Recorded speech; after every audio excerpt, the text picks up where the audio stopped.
चलिए दोस्तों, पिछले क्लास में हम लोगों ने देखा था अनऑर्डर लिस्ट और इस क्लास में हम लोग देखेंगे ऑर्डर लिस्ट। तो देखिए दोस्तों, ऑर्डर लिस्ट में हम लोग को क्या करना पड़ेगा।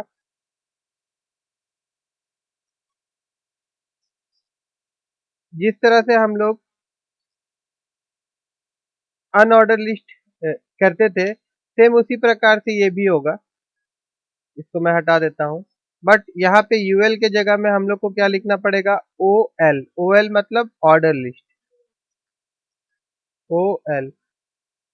तो जैसे हम लोग ओ एल लिखेंगे और उसके बाद जाके फिर यहाँ जाएंगे और इसको रिफ्रेश करते हैं, तो डिफॉल्ट ये 1 2 3 4 लेगा, ठीक है ना। और आपको अगर अपना मुताबिक जैसे आप रोमन नंबर चाहते हैं, तो यहाँ पे आपको TYP टाइप लिखना पड़ेगा और इक्वल टू, फिर यहाँ पे आप कैपिटल आई लिख दीजिए। उसके बाद इसको सेव कर दीजिए और फिर यहाँ जाइए और रिफ्रेश मारिए, तो देखिए कैपिटल रोमन नंबर आएगा। अगर आपको स्मॉल चाहिए तो आप यहाँ पे जाइए और इसको आई लिख दीजिए और उसके बाद फिर यहाँ जाइए और रिफ्रेश कर दीजिए, तो देखिए स्मॉल रोमन नंबर आएगा। उसी प्रकार से दोस्तों, अगर आपको ABCD चाहिए तो आप यहाँ पे ए लिख दीजिए और फिर यहाँ जाइए और रिफ्रेश करिए, तो देखिए यहाँ पे ABCD आएगा। कैपिटल अगर ए लिख दूंगा तो मैं कैपिटल ABCD आएगा।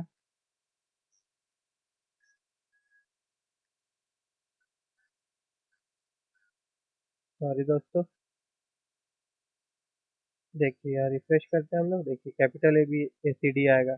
और इसी तरह से आप नेक्स्ट लिस्ट अगर फिर से इसके अंदर में भी देना चाहते तो जैसे हम लोग अनऑर्डर लिस्ट में देते थे, उसी प्रकार हम लोग दे सकते हैं इसको। पहले मैं इसको कॉपी कर लेता हूँ।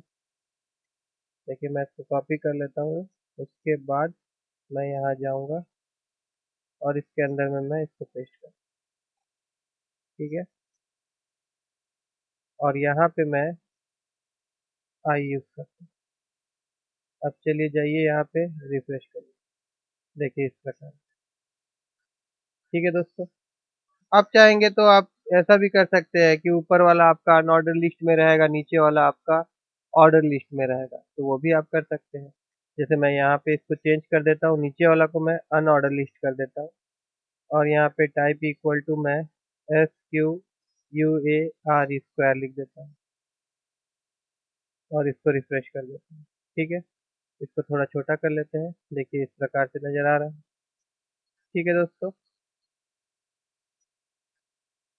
यहाँ पे यूएल, देखिए दोस्तों यूएल जो है यहाँ पे एक्चुअली में क्या है, ये यूएल क्लोज नहीं हुआ है। ये यूएल को हम लोग को यहाँ पे क्लोज करना पड़ेगा, ठीक है ना। इसीलिए क्या हो रहा था, सब वो आपका बुलेट्स में आ जा रहा था। अभी इसको आप रिफ्रेश करिए। एक मिनट एक मिनट एक मिनट, ये आपका यूएल जो है ये यहाँ पे क्लोज हो गया है। और ओएल देखिए, यहाँ पे एक ओएल क्लोज हो रहा है, ठीक है। ये ओएल यहाँ पे क्लोज नहीं होगा, इसको हम लोग हटा देते हैं और उसके बाद हम लोग जाते हैं यहाँ रिफ्रेश करते हैं। देखिए अब ठीक है, यहाँ से ABCD आ रहा है और यहाँ पे पूरा आपका बुलेट्स आ रहा है। ठीक है दोस्तों, मैं आशा करता हूँ कि आपको अनऑर्डर लिस्ट और ऑर्डर लिस्ट ये दोनों चीज समझ में आ गया होगा। नेक्स्ट क्लास में हम लोग देखेंगे डिस्क्रिप्शन लिस्ट।